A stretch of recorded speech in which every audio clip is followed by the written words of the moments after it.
Do-do-do-do-do. All right, I think we're live. Yes, we are. We are live. Okay. Um.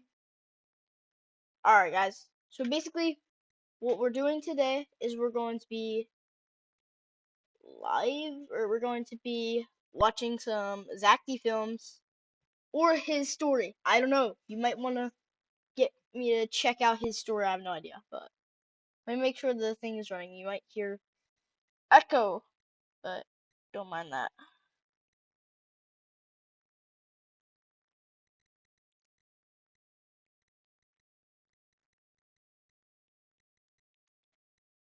Or his story. I don't know. You might want to. Alright, it is a little laggy.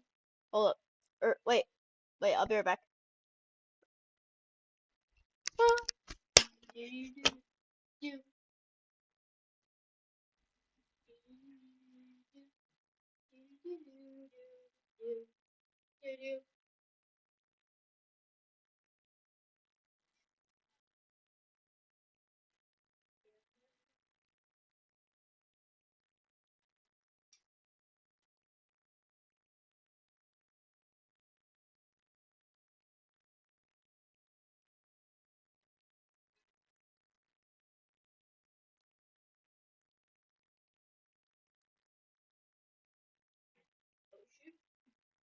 No!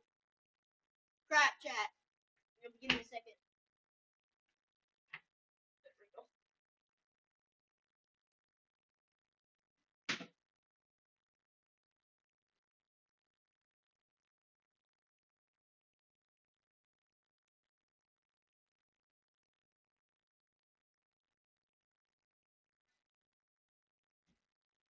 Okay.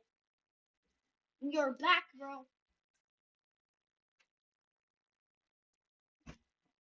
I'm a reason, but I would do to say, let me go in. Once again.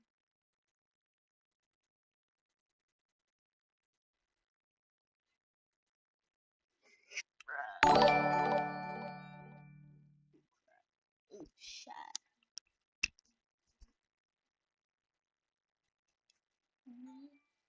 Okay, yo.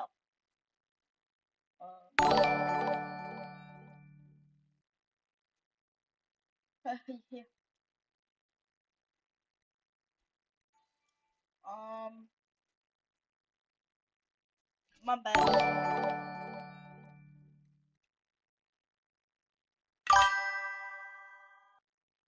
What's up?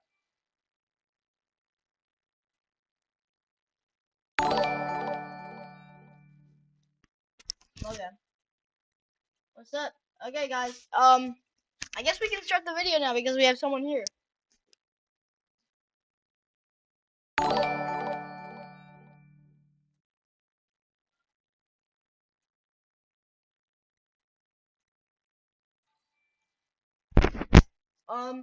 Okay. Let's start the video.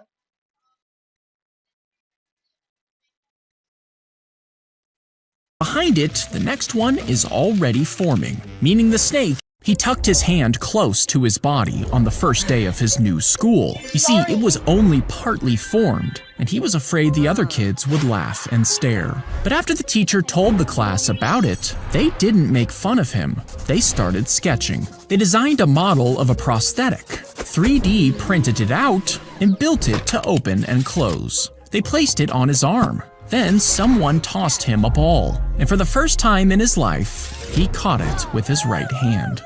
He tucked his Dang, bro. That is informational. Tough.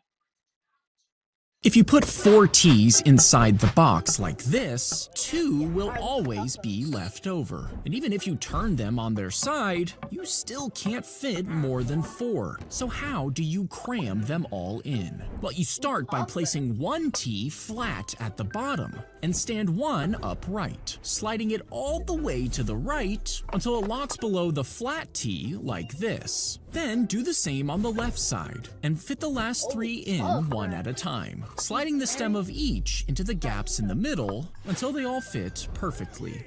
If you Oh, tough, bro. I like that, bro. Thank you for sub. Thank you for subscribing, bro. Yo, whoever just subscribed, thanks so much, bro. Yo, thank you, Half Guy, for subscribing, bro. Thank you so much, Half Guy, for subscribing.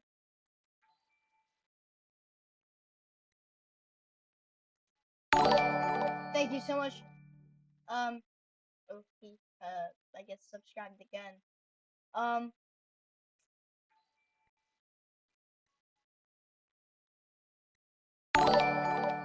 Thank you, King. put 4 A wasp flew into a parked airplane and started building a mud nest inside one of its speed sensors. Days later, the plane took off, but the blocked sensor made the aircraft think it was flying too fast. So the autopilot tried to correct it, lifting the nose higher and pulling back power. And as the nose kept rising, the aircraft lost lift, stalled in mid-air, and slammed into the ocean, killing everyone on board. Investigators found signs that one of the speed sensors had been blocked, but since it was never recovered from the ocean, the leading theory is pretty strange. A wasp flew into a parked airplane and started building a mud nest inside one of its speed sensors. As your fist hits the bag, it sends a bar swinging inside, pushing a blade through a beam of light. But this blade has a slit in it, which briefly lets the light through as it passes. It measures how long it shined through the slit and calculates that into your score. So they pack dirt and cork into a small.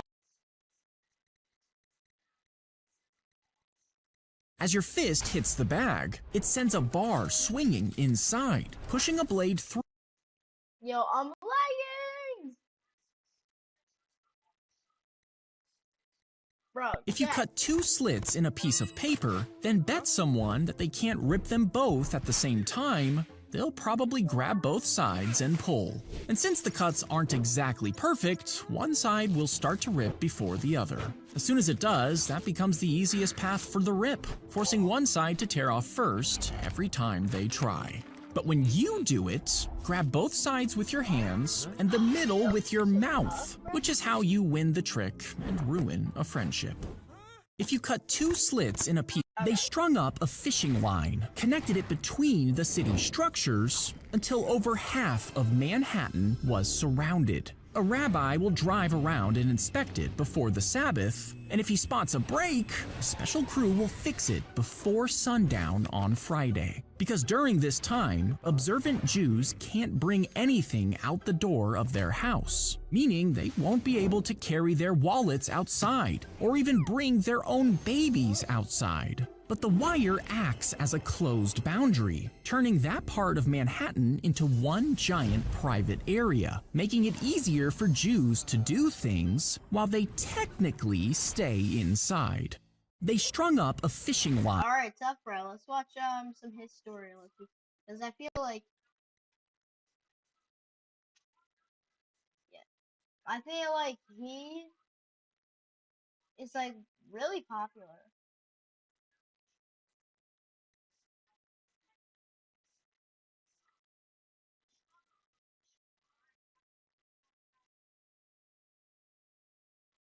Yo, was he live?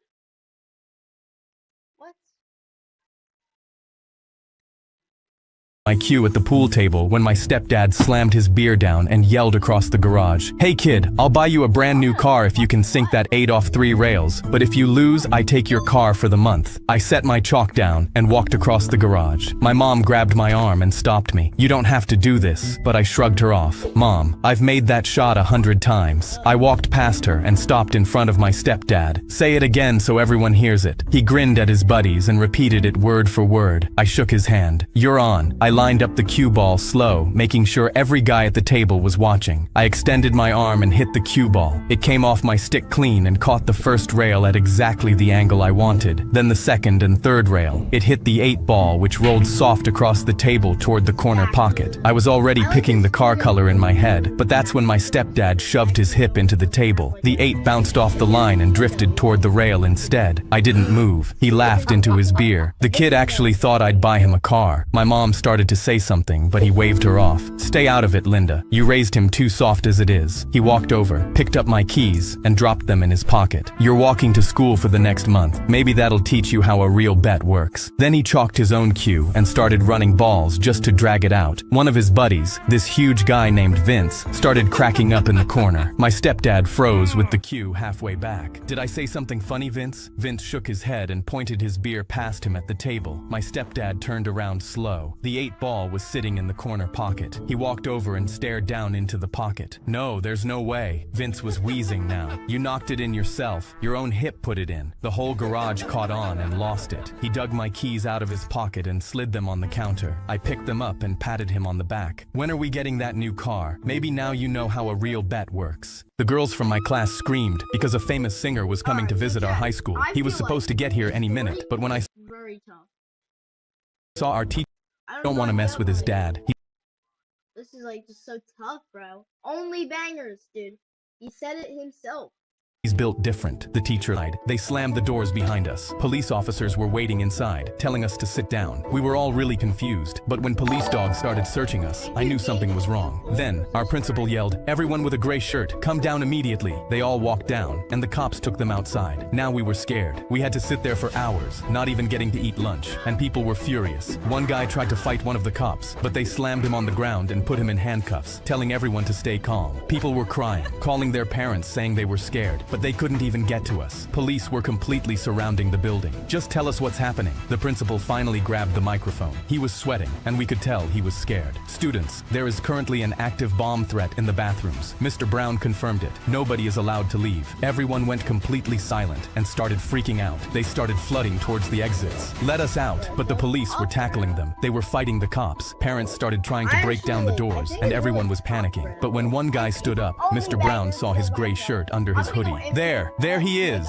They grabbed him and rushed him out, yelling at him to admit he did it. He yelled that didn't know what they were talking about. They were furious. But just as the officer was about to swing, the door burst open. A detective yelled, "Wait! Stop!" Everyone froze. She ran in holding an iPad and showed us the footage. And that's when we found out what happened. Turns out, Mr. Brown completely misunderstood when he overheard that student telling another boy in the hallway, "I'm so gonna blow up the bathroom later today." Me and my roommate arrived home to an eviction notice on our apartment door. I immediately tore it down, and we read it. "Last 3 months rent not paid. You have a week to move out." Only I bangers, started panicking bro. It's because so we were screwed, tough, but that's when man. Theo nudged actually, me. it's "Dude, so what is tough. that on the back?" I flipped it over and found an advertisement for a game show. "Or, you can defeat the world's deadliest obstacle with a friend tonight and win the ownership rights of any building in the city." It was hosted by our landlord. I was already scanning the QR code to sign up. We don't have a choice. We gotta do it. That night, we both showed up, and the first thing we saw was our landlord in a gold glittery suit, holding a microphone and screaming to the audience of over 5,000 people. Without further ado, let's get started, everyone. We excitedly sprinted towards the elevator that carried us up all the way to 5,000 feet in the air. I started sweating like crazy. "Is this even legal?" Theo shrugged. "Better than being homeless." We walked out and saw a bunch of other brokies our age, all waving to us like they understood why we were there. Vance tapped his microphone. "All right, you all have 3 minutes to make it across the platform without falling down into the pool of water below." I grabbed Theo's hand. "We got this, bro. We're gonna be rich." We sprinted across the spinning cylinders, already out of breath, and I wondered if this would all be worth it. When we got to the other side, I collapsed from exhaustion, but Theo instantly pulled me back up. "Dude, look, we're the last ones standing." I stood up and couldn't believe how easy it was, until all the lights turned red. Congratulations to Theo and Ross. Now there's only one obstacle this left. is actually Me and tough. Theo Like, looked at this each other is completely all live confused stream. because this wasn't part of the deal. Suddenly, a red button emerged Bro, in this the is middle like a of the live stream obstacle. from his Vance store. I'm just smiled. watching. The It's first one to pretty press cool, it gets bro. ownership of the building and an additional $400,000 bonus. The other gets nothing. A clock lit up that counted down from 60 seconds. Me and Thank Theo you, locked Chainsaw eyes. Dude, Boy, you should for take the it and put your brother in subscription. private school. It's not fair that he has to spend his childhood being bullied. I shook my head. No, I know your mom's been struggling since the cancer diagnosis. Press it and use the money to pay for her treatment. Neither of us moved. Buzz, time ran out. You both lose, Vance said. Get them off my stage. We both got in the elevator, finally getting ready to accept our homelessness. But when we walked out, every single person in the audience was chanting our names and booing Vance. He sweated nervously. Guys, I'm just following the rules of the game. But the audience kept screaming and holding up signs. Pay them both or we're not coming back. No crowd, no show. Theo raised his fist over his mouth and laughed. Dude, they're on our side. I was too amazed to respond, and Vance had no choice. He signed his own building over and handed us both a duffel bag filled with $400,000 each, jaw clenched. I reached into my pocket and pulled out the same eviction notice we'd torn off our door. It's our building now. You've got a week to move out. A woman walked into my pawn shop with a violin and asked if I could give her $50 for Bro, it. to But the when I one looked at it, viewer I that realized keeps it was a watching these streams, 1743 bro, vintage thank you so violin much. worth millions. I asked where she got it, and she said, "My mother just left it for me. Please, is it worth anything? I need grocery money." Her kids were in the car outside, skinny and with torn clothes. I looked at the violin again. If I took it, I'd never have to work again. But as I watched her filling out the sale form, I simply couldn't do it. I went to tell her what it's worth, but then my boss Gerald came up and yanked the violin from her. "We'll take it." He was smiling wide, and I immediately realized he knew. He gave her the $50, and she said, "Thank you so much," and walked out before I could I'm a stop her. loser, Gerald started laughing, babe. screaming he I'm a was rich, loser. calling the woman an Yo, idiot, this and song's walked to the so back tough, with the bro. violin. I watched her guys, drive away,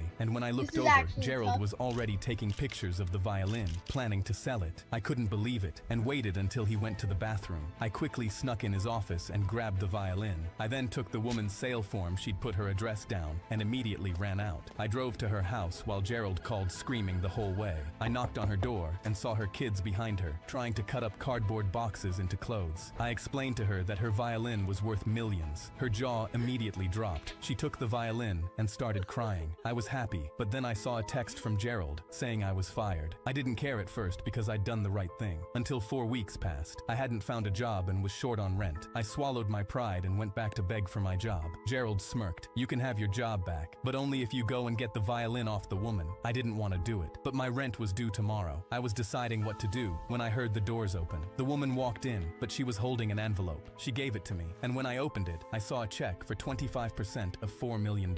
I sold the violin. This is my way of saying thank you. I looked and saw her kids in her car, now smiling and wearing new clothes. Gerald saw the check and instantly freaked out. "Where's my cut?" The woman told him, "You paid $50 for something worth millions from a woman who needed grocery money. You don't get a cent." She walked out, and that's when one of the kids looked at Gerald and started playing an imaginary violin for him. Me and my dad were playing Pokemon Go when a cop car pulled up beside us. One officer got out while the other stayed in the car looking at his phone. My dad was swaying side to side, smiling and holding his phone close to his face. The officer asked, "What are you two doing?" But my dad didn't even look up. "Playing Pokemon Go." The officer's jaw clenched. "Look at me when I'm talking to you." I stepped in. "My dad is autistic, sir. We're just playing a game." But the officer ignored me and looked at the small wet stain on my dad's pants. "What happened to your pants?" My dad laughed. "I dribbled in the bathroom, sir." The officer replied, "Those are way too wet for a dribble. Have you been drinking or doing drugs?" My dad shook his head. "I don't do that." But the officer crossed his arms. "A grown man walking around a park with a kid. Wet pants. Won't make eye contact. You've got to be on something. I need to see your bag." He grabbed my dad's bag and started going through it. He pulled out snacks, clothes, a juice box, and only got more angry when he didn't find alcohol. But then he saw a Pokemon auto catcher, and his eyes lit up. "What's this thing?" My dad replied, "It's an auto catcher. It connects to Pokemon Go." But the officer smirked. "Looks like drugs," and put it in his pocket. My dad's eyes went wide. He started rocking back and forth. "That's mine. I need that. Please give it back." He reached for it and tried to take it back, but the officer instantly grabbed and forced him against the hood of the car. "That's assault on an officer. Hands behind your back." My dad started crying. "I just want my auto catcher back. I worked overtime for it." I screamed. "He has autism." But the officer didn't care and started reaching for his cuffs. That's when the other cop stepped out. He was older and, judging by his shirt, also higher ranking. "What's going on?" The first officer said. "This man assaulted me." But the second cop just started pulling him off my dad. "I saw everything." He took the auto catcher from the first cop's pocket and gave it back to my dad. My dad smiled and hugged it, and the older cop told his colleague, "We're having a conversation about this." They got back in their car, and that's when the older cop tapped my dad's shoulder. "By the way, there's a Snorlax right here." I was confused until until he took out his phone, and I realized he was also playing Pokemon Go. My parents gave me a 2-hour screen time limit, so I spent the weekend playing games on things that technically weren't screens. My dad walked into my room mid-match, ripped the Xbox cord out of the wall, and tucked it under his arm. Third time this month. My mom appeared in the doorway behind him. New rules: 2 hours of screen time a day, homework first, nothing after 8. Break it once, and you lose games for a week. I sat there with the controller still in my lap, staring at the dead TV. I wasn't going to lose again, and this time, I was going to follow their exact words. The next morning, Dad found me at the kitchen table playing Pokemon on a Game Boy. He stopped halfway to the coffee maker. It's 7 a.m. You know the rules. I didn't look up. This isn't a screen, Dad. It's a display. No backlight. Different thing entirely. He shook his head and walked out with his coffee. When my Xbox timer hit 2 hours that afternoon, I switched straight to my DS. Time's up, Mom called from the kitchen. I switched devices. You said 2 hours of screen time. New screen, new 2 hours. She rolled her eyes and went back to chopping. By Sunday, they barely looked up when I sat down to play. So I dragged the old tube TV out of the garage and hooked up an ancient Nintendo in the living room. Dad walked past and stopped. What are you doing? Flat screens are screens. This is a tube. Different technology entirely. Like 100 years old. He gave up and walked away. That night, I dragged in a projector and started playing Wii Sports on the wall. I'm looking at the wall, not a screen, I announced as I bowled a strike. Dad was on the couch trying not to laugh into his hand. Mom marched in. Get that thing off my wall. After dinner, they sat me down at the kitchen table. New rule: 2 hours of gaming total, all devices combined. No matter what stupid technicality I came up with, I shook both their hands like we'd signed a treaty. The next afternoon, I came home with a huge box and dropped it on the kitchen counter. Mom turned from the sink. What is that? I pulled out Dungeons and Dragons. No screens involved. Takes about 6 hours a session though. Her face changed as she did the math. Fine, 3 hours of games. Split however you want. I shook her hand and the D&D box went back to the store the next morning. By dinner, I was on the Xbox using my 3rd hour, and Mom just quietly watched, not daring to say the word screen. While running laps in gym class, I felt my chest lock up and reached for my inhaler. The gym teacher immediately ran toward me and ripped it out of my hands. Stop being soft. You don't need this. Now give me 10 more laps. There was nothing I could do, so I kept running, but my legs felt like concrete and every breath was harder to catch. The gym lights blurred at the edges and I started seeing black. Mr. Riggins paced beside me and stopped the whole class to point. Look at this pathetic loser. He can barely run 5 laps. No wonder he's so weak. A kid in the front row couldn't hold it in and started laughing. Then the whole class joined in. But I ignored them and kept running because stopping now meant Riggins won and the whole gym would see it. After gym class, Riggins wouldn't give me my inhaler, so I went to the principal's office and told him. He looked at me, then laughed like everybody else. Riggins has been here for more than 10 years. He even taught history before he was a gym teacher. How dare you accuse one of my staff? Leave before I give you detention.